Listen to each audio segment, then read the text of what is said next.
ইসলামের প্রচার প্রতিষ্ঠায় অবদানে পুরুষের চাইতে নারীর অবদান অনেক বেশি। সর্বপ্রথম ইসলাম কবুল করেছেন একজন নারী, সর্বপ্রথম ইসলামের জন্য জীবন দিয়েছেন একজন নারী। মক্কার সভ্যতা গড়ে উঠেছে একজন নারীকে কেন্দ্র করে। এখন তো মক্কা অনেক সুসজ্জিত বড় সুন্দর শহর, কিন্তু ইসমাইল আলাইহিস সালাম এবং তার মা হাজেরাকে ইব্রাহিম আলাইহিস সালাম সেখানে নির্বাসনে পাঠানোর আগ পর্যন্ত সেটা ছিল দুধু মরুভূমি। একজন নারী হাজেরা আলাইহিস সালাম, তাকে কেন্দ্র করে মক্কার সভ্যতা গড়ে উঠেছে। সুবহানাল্লাহ। তাহলে নারীর অবদান ইসলামে কম না বেশি? নামাজের মধ্যে পর্দার শিক্ষা আছে। পর্দা কি শুধু নারীর না পুরুষের? সূরা নূর পড়বেন, সেখানে আল্লাহ নারীদের চক্ষু নিয়ন্ত্রণের আগে পুরুষের চক্ষু নিয়ন্ত্রণ করার কথা বলেছেন। কুল্লিল মুমিনিনা ইয়াগুদ্দু মিন আবসারিহিম, এরপরে আল্লাহ বলেছেন ওয়া কুল্লিল মুমিনাতি ইয়াগুদ্দুনা মিন আবসারিহিন্না।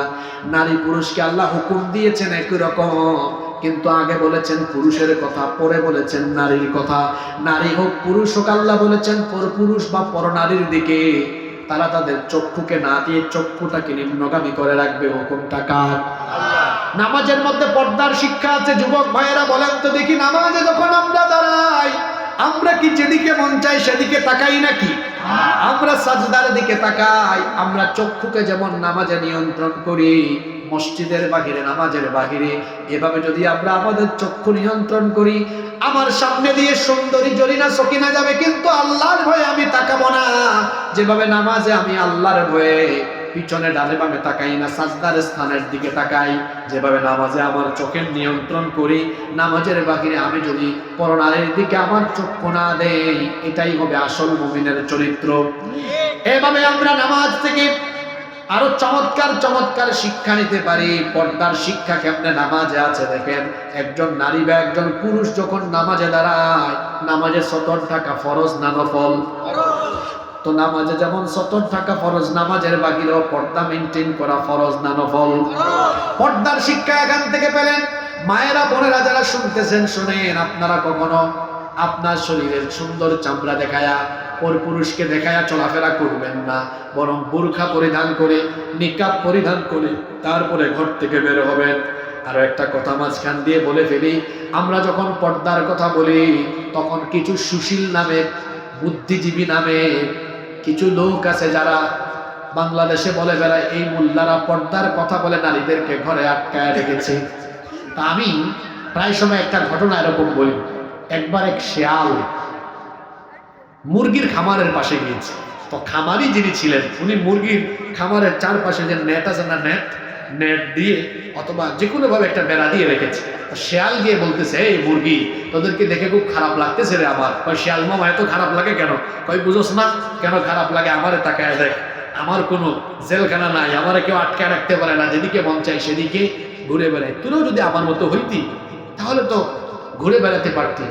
এক মুরুখ তখন উঠে বলে, মামু আপনার মতলব বুঝছি, আমরা যদি আপনার মতো স্বাধীন হইতাম আপনি আমাদেরকে ধরে ধরে মজা করে খাওয়ার সুযোগটা দিতেন। আপনি সুযোগ পাইতেছেন না দেখে এই কথা বলতেছেন যে আমরা পরাধীন। আমরা পরাধীন না, আমাদের মালিক নেট দিয়ে আটকায় রেখে আপনার থেকে আমাদেরকে হেফাজত করে রেখেছে। শিয়াল যেমন মুরগির স্বাধীনতা চায়, লুচ্চা বদমাশরাও নারী স্বাধীনতার নামে নারীকে বেপর্দা করে রাস্তাঘাটে তার ইজ্জত লুণ্ঠনের ব্যবস্থা করতে চায়। তবে বুদ্ধিমান বিচক্ষণ নারীরা ওই মুরগির মতো জবাব দেয়, এই রে শিয়াল মামু, আমাদের মালিক যদি আমাদেরকে এভাবে স্বাধীন বানায় ছেড়ে দেয়, আমাদেরকে ধরে ধরে তুমি খাই ফেলবা। আমার মা বোনরাও আলেম ওলামাদের পক্ষে বলবেন, আলেম ওলামারা যদি আমাদেরকে পর্দায় থাকার জন্য আল্লাহর এই নির্দেশগুলো না শোনাতো, তাহলে তোদের মতো লুচ্চা বদমাশদের কারণে রাস্তাঘাটে আমরা নিরাপদে চলতে পারতাম না। পর্দা নারীর সম্মান কমায় নাই, পর্দা নারীর ইজ্জত বাড়িয়ে দিয়েছে। পর্দার শিক্ষা নামাজে আছে না নাই? আমরা আমাদের ঘরের নারীদেরকে পর্দায় রাখবো না রাখবো না? একজন নারী বেপর্দায় এমনি হয় না, যে ঘরের পুরুষ অসচেতন ওই ঘরের নারী বেপর্দা হয়। আপনি স্বামী, আপনি সচেতন থাকলে আপনার বউ বেপর্দা হতে পারবে? জীবনেও পারবে না। আপনি বাবা, আপনি সচেতন থাকলে আপনার মেয়ে কোনোদিন বেপর্দা হতে পারবে না। যে ঘরের পুরুষ তার নারীকে বেপর্দায় রাখে, রাসূল বলেছেন এই পুরুষের নাম দাইয়ুস, আর এই দাইয়ুস কোনোদিনও আল্লাহর জান্নাতে ঢুকতে পারবে না। আপনাদের প্রতি আমার অনুরোধ, আমার মা বোনদেরকে পর্দায় রাখবেন। আর আমার মা বোনদের কাছে আমার বিনীত আবেদন, আপনারা বেপর্দা হয়ে ঘর থেকে বের হবেন না। আমার মায়েরা বোনেরা পর্দা মেনটেন করবেন। আপনারা পড়ালেখা করেন, চাকরি করেন, ব্যবসা করেন, সব করতে পারবেন, ইসলামের কোনো আপত্তি নাই। পর্দা করবেন কেন? নিজের প্রোটেকশনের জন্য। আপনি পর্দা করে যখন বের হবেন তখন কোনো ছেলে দেখে বলবে না দোস্ত দেখ জিনিস যায়। দুঃখিত, আমার প্রতি আপনারা বিরূপ ধারণা পোষণ করবে না। জাস্ট উদাহরণ দিচ্ছি, এখনকার জেনারেশনের ছেলেরা এইসব বাজে কমেন্টস করে। আপনি বেপর্দা হয়ে বের হলে বলে দেখছো দোস্ত কি যায়। আর আপনি যখন পর্দা মেনটেন করে যাবেন তখন আপনাকে এইরকম বাজে কথা কোনোদিনও বলবে না, বরং বলবে আপুটাকে সাইড ছেড়ে দাও, আপুটা রাস্তা দিয়ে চলে যায়। সুবহানাল্লাহ। তো পর্দার কারণে, বুরখার কারণে আপনার সম্মান বাড়ল না কমল? আমার মা বোনদেরকে আল্লাহ পর্দায় থাকার তৌফিক দেন।